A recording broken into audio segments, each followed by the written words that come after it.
जब तुम्हारे परवरदिगार ने फरिश्तों से कहा कि मैं मिट्टी से इंसान बनाने वाला हूँ, जब मैं उसको दुरुस्त कर लूं और उसमें अपनी रूह फूंक दूं, तो उसके आगे सजदे में गिर पड़ना।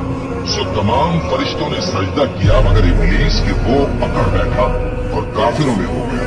अल्लाह ने फरमाया कि ऐ इब्लीस, जिस शख्स को मैंने अपने हाथों से बनाया उसके आगे सजदा करने से तुझे किस चीज ने मना किया? क्या तू गुरूर में आ गया या ऊंचे दर्जे वालों में था?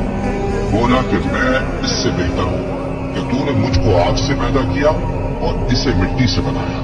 फरमाया बस यहां से निकल जा, तू मरदूद है और तुझ पर क़यामत के दिन तक मेरी लानत पड़ती रहेगी।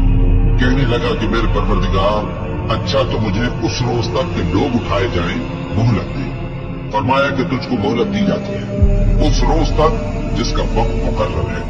कहने लगा कि मुझे तेरी इज्जत की कसम, मैं इन सबको बहकाता रहूं